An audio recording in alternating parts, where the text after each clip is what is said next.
On this vote, the yeas are 426, the nays are 0. 2/3 being in the affirmative, the rules are suspended. So even that went too far in the House of Representatives, where they voted 426 to 0 to repeal what the MAGA Republicans in the Senate did for themselves, giving them $500,000 claims and potentially claims worth tens of millions of dollars based on some frivolous allegation that when federal courts issued valid subpoenas in connection with criminal cases relating to the insurrection, Republican senators who were making phone calls at that time to Trump while the insurrection was taking place, that the digits of their phone numbers showed up on phone records, not eavesdropping, not wiretaps. Their phone numbers showed up. So now these Republican senators want to pay themselves tens of millions of dollars from the taxpayers while they rip away people's SNAP benefits, while they take away people's health care. They are out there paying themselves. Here's what Lindsey Graham had to say about things. Let's just play this clip of Lindsey. I'm after people like me. I'm not going to put up with this crap anymore. I'm going to sue. I'm going to sue the hell out of these people. How much are you going to sue them for? Tens of millions of dollars, because I went to Fannie Willis in Atlanta, spent $1.2 million with that bullshit. Now, here's what MAGA Mike Johnson had to say about this all. Let's play this clip. Well, I did call Leader Thune this morning. I want to say that he's a principled leader. I've enjoyed working with him. We've had a great working relationship and a good friendship. He's a trustworthy, honest broker. And that's why I was so surprised when we found out about that provision. It was put in our clean CR at the last moment. I'm just to be honest, I'm very transparent with you all. I was very angry about it. I was. And a lot of my members called me and said, did you know about it? We had no idea. That was dropped in at the last minute. And I did not appreciate that, nor did most of the House members. Many of them are very angry about that. And MAGA Mike goes on to say that he thinks that Thune is going to address the issue of the payouts to the senators, but of course, Thune's not going to do any of that. Meanwhile, you have Jim Jordan in the House.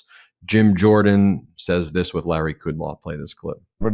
So maybe there's $9.5 trillion being invested. Mr. Trump says it could be as high as 20 trillion. Okay, it's phenomenal. I don't, just the 9.5 is fine. Hell, Yeah, that's huge. 4 or 5 trillion would satisfy 99% of the countries around the world. Then you have Saudi Arabia comes here. Okay, MBS comes here, and he's going to pony up another $1 trillion. All right, and that, what does that tell you? That doesn't happen. During the Biden years, that did not happen. What does that tell you? That money is pouring in here and that Trump has such an easy time persuading people to invest in America? What does that tell you? Yeah. Well, they appreciate real leadership like they're getting from President Trump. Or maybe it's all just fraud, and maybe none of that money's actually coming in, and maybe he's just making it all up. And actually, there aren't trillions of dollars. There's record-setting deficits right now. The unemployment number ticked up to 4.4%. It's all a fugazi. It's all a fraud. Look, Bernie Madoff's Ponzi scheme was $64 billion. Donald Trump's is $23 trillion. Just making it up and saying, money's coming right around the corner for you, Americans. Next year's your year. We're going to make you rich, while gutting these programs and then saying there's not liquidity. We can't afford a Department of Education. We can't afford SNAP. We can't afford your health care. Well, I want to bring in Randi Weingarten, president of the American Federation of Teachers, because you saw that right there on Fox as they were bragging about the trillions of dollars being brought in. But then they said, we got to cut the Department of Education. And then you have the Republican senators saying they're going to pay themselves all of this money right here, which was even a step too far for what was going on in the House. What do you make of it all? So it's, you just kind of take a step back and think about the priorities. Where are children and young people in any of these priorities? Like, they don't even talk about young people. They don't even talk about children. The only time they talk about children and young people is when Linda McMahon, I almost called her Betsy McMahon, Linda McMahon gets on TV or does an op-ed saying, what's her next stage in cutting the Department of Education, or in, making student debt borrowers go to debt collection, which is being sued on, by the way, by the last Trump appointee that was in charge of student debt borrowing. So it's what you're seeing here is there's a big priority for the Trump administration to find the deals of the century that seem to actually help him and his family, and help billionaires. But when it comes to how we help working people and how we help the young people of working people, their kids, their families, we're seeing cuts, we're seeing diffusion, we're seeing decimation. This week we've seen, we're going to get rid of, we're going to take all the things that the education department does and put them in the labor department or the interior department or the state department. And so what it says to me is that they just don't care about young people and young people's futures. It seems almost not a day passes where there isn't another story about what the Trump regime is doing to hurt kids. I mean, we just heard again this week the Trump regime dismantling the Department of Education. Right. And my reaction to it, though, was, and I think this is what perhaps unfortunately is going on in other Americans' minds, is didn't he just do that last week? And didn't he do that the week before then?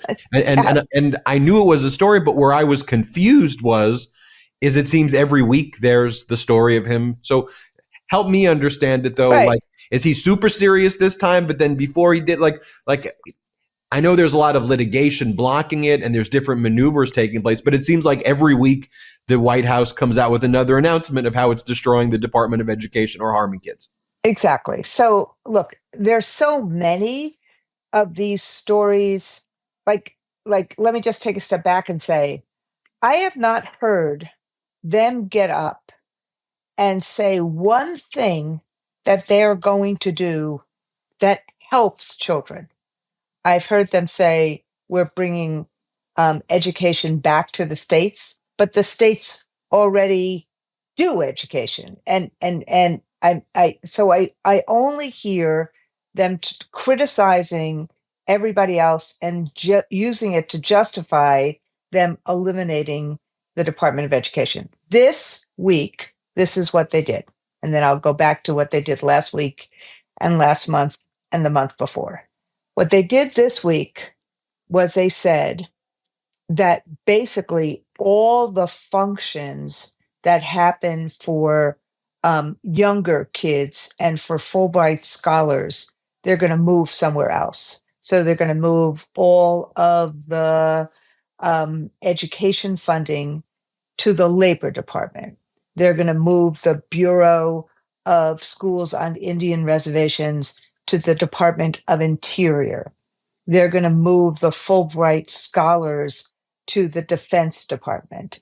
They're going to move, kids with disabilities to HHS.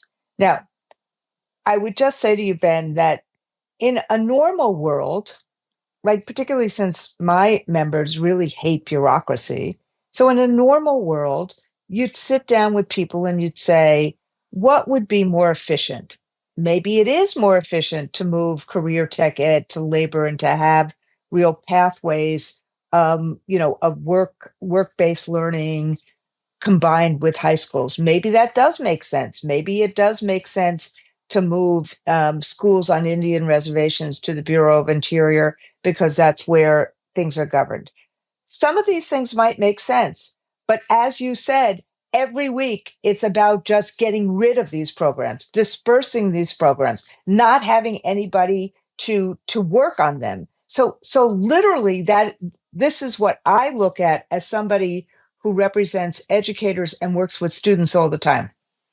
Last month, when they had a choice about what to do with food nutrition, which is one of the most important things that disproportionately help kids in America, they decided to cut it on top of all the cuts they did in the big ugly bill. Before that, they decided to cut $1 trillion out of Medicaid. And what does Medicaid disproportionately help? It helps kids who are who with health care. Before that, they cut research from all sorts of college institutions.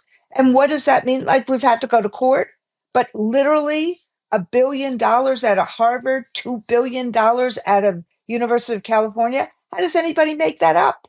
Before that, they basically made the entire system of student debt completely ridiculous and tied up in knots until we went to court to also change that. So essentially, every way you look at it, they're just basically saying, no, we don't want any of the things the federal government now does to help students to work. We want to make it not work. That's why I say they are abandoning education.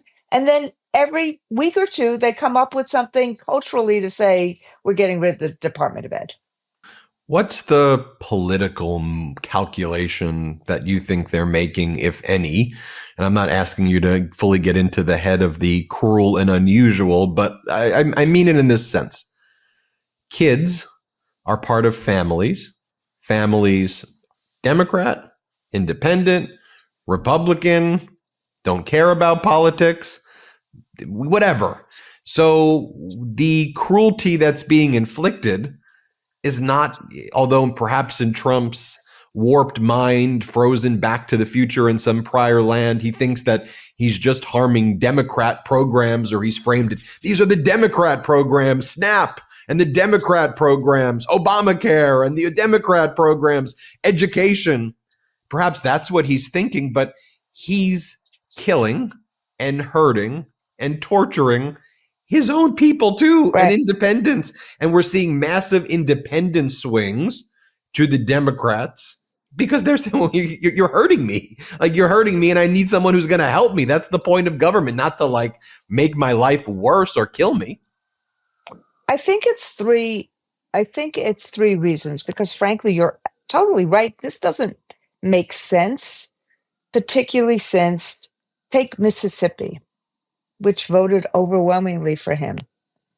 Most of the money that Mississippi, or a good chunk of the money that Mississippi has used to increase its literacy rates for young people, come from the feds, come from what's called Title I. They get more money as a percentage of their budget from the federal government for education than New York does. So he is actually hurting his own voters disproportionately, particularly with the education, the Medicaid, and the SNAP cuts. So I think it's number one, it's that this has always been a political football. Should there be a federal Department of Education? It's always one of their cultural issues, just like, going after immigrants and some of their other cultural issues. And I think that some of their other issues that try to divide. And I think that that when they don't have anything else in their, to raise in their toolkit, then you see them, come up with education. That's number one. Number two, I think they really fear kids questioning authority and kids having critical thinking skills and kids being engaged in civic engagement.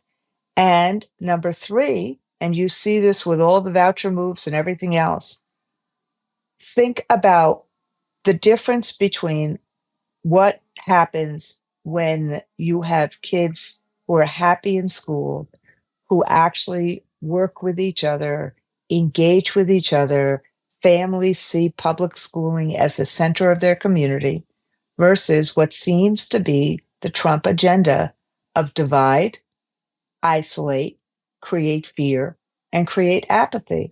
So what do public schools do? They actually do the opposite.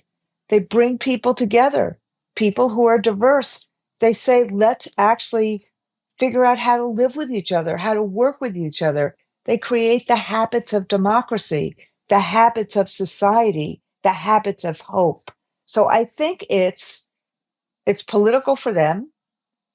they don't actually like education and they don't like people who are educated.